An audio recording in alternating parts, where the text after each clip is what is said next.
E aí pessoal, tudo bem? Hoje eu tô aqui com o segundo story vlog do canal. Pra quem não sabe, o primeiro foi uma cronologia dos grandes passos da biologia e o de hoje será o que é a vida afinal. Nos story vlogs do meu canal, eu mostro o que eu tô fazendo e também falo o que eu tô estudando, porque dessa forma vocês podem aprender junto comigo. E se vocês gostam desse estilo, deixem muitos likes para saber que vocês estão gostando, compartilhem e se não estiver recebendo a notificação, desativa e ativa de novo, porque muita gente não tá recebendo e as visualizações caíram bastante, então me dá uma forcinha aí e vamos lá!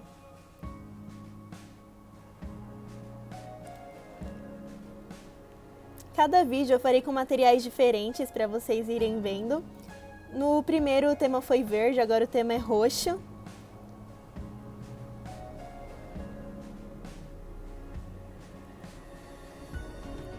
E como eu falei no primeiro vídeo, eu não me preocupo tanto em deixar perfeito, eu me preocupo mais com a praticidade. Uma coisa que fique bonitinha, mas que eu não leve tanto tempo para fazer, para ser mais produtiva. Pra fazer coisas perfeitas assim, seria mais pra postagem no Instagram mesmo, mas pra estudar eu faço uma coisa mais prática. Eu começo lendo e entendendo tudo e grifando as partes mais importantes, que serão as que irão pro resumo. É bom sempre prestar atenção nos detalhes e fazer um resuminho com as coisas importantes, porque na hora de estudar e lendo os resumos, dá pra lembrar de bastante coisa. Uma curiosidade para vocês. Vocês sabiam que o ovo é uma célula gigante? As células serão o tema do próximo vídeo, mas só adiantando, muitas pessoas pensam que as células só podem ser vistas no microscópio, mas na verdade o ovo é uma célula e a gente consegue enxergar a olho nu.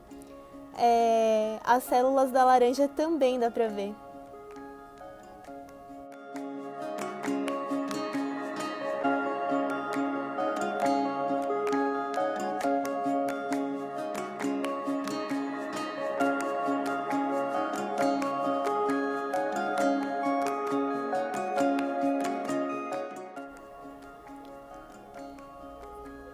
O DNA é a molécula de perpetuação da vida.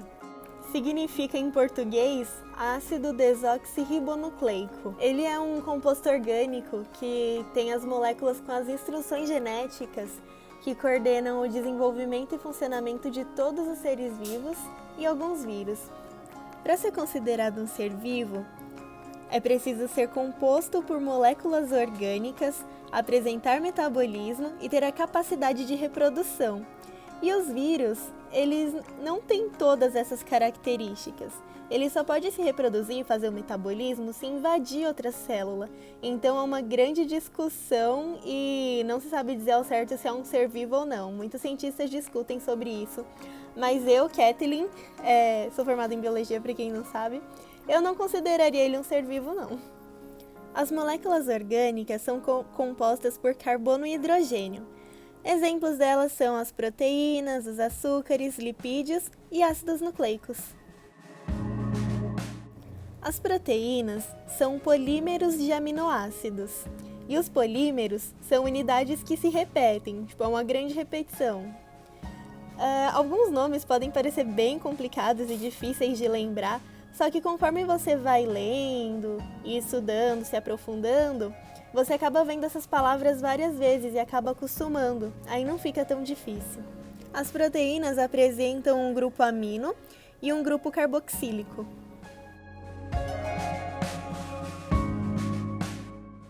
Ficou um espacinho aqui na folha e eu não queria continuar outro assunto nessa parte, então eu resolvi colocar washi tape, só pra ficar bonitinho e tem a ver com estudos.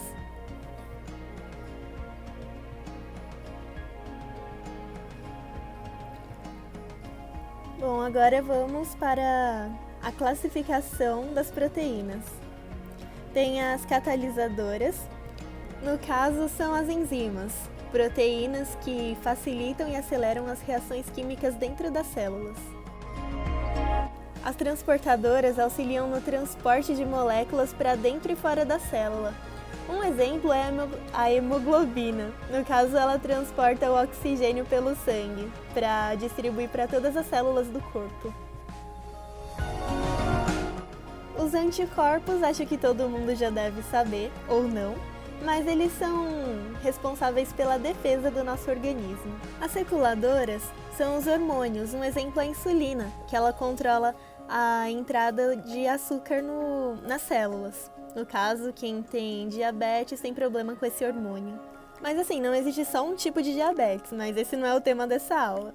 Tem os estruturais que cuidam da estrutura dos tecidos, né?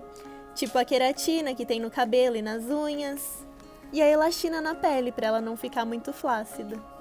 As contráteis são responsáveis pela contração muscular, no caso, a actina e a miosina. Agora vamos falar dos açúcares, também chamados de carboidratos.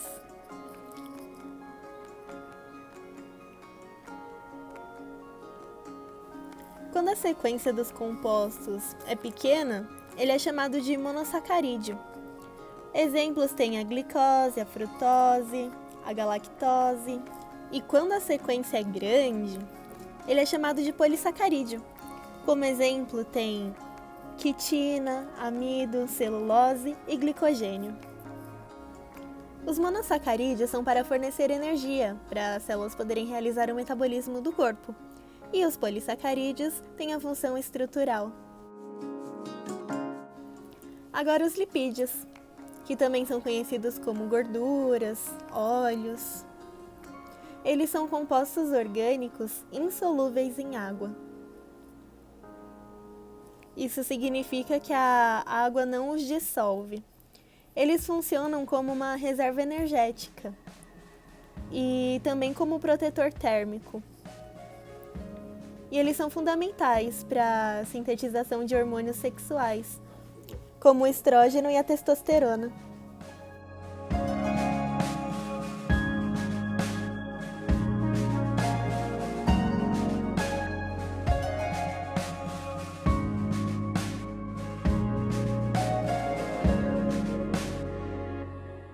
Os ácidos nucleicos são polímeros formados pelo encadeamento de nucleotídeos, moléculas formadas por um grupo fosfato, um açúcar de 5 carbonos e uma base nitrogenada.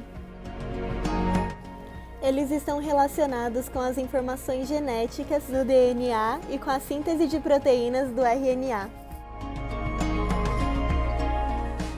Agora a água, nossa preciosidade, imprescindível à vida. Gente, economizem água, fechem a torneira na hora de escovar os dentes, não fiquem tanto tempo no banho. Uma pequena mudança nos hábitos faz a diferença, sim. A união faz a força, então economizem sempre que puderem, porque sem a água a gente não é nada. A água é o solvente universal, tem propriedades que permitem o desenvolvimento de seres vivos. Então, às vezes, quando procuram vida em outros planetas, a primeira coisa que eles olham praticamente é se tem água. Ele dissolve vários tipos de substâncias, ela. Facilita as interações químicas e possui um alto calor específico. O fato dela ter um alto calor específico facilita a homeostase, que é uma propriedade dos seres vivos de manter as condições internas ideais e estáveis para o metabolismo.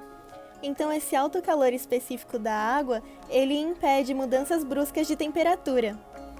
O calor específico é a quantidade de calor que você precisa para elevar em 1 grau Celsius 1 grama de determinada substância. O calor específico da água é 1. Isso significa que você precisa de 1 caloria para elevar 1 grama da água em 1 grau Celsius. Bom, galera, então o vídeo foi esse. Espero que vocês tenham gostado dessa mistura de story vlog com vídeo aula. Deixem muitos likes, comentem aí para eu saber que vocês estão gostando. Eu acho que é legal, um incentivo para os estudos, né?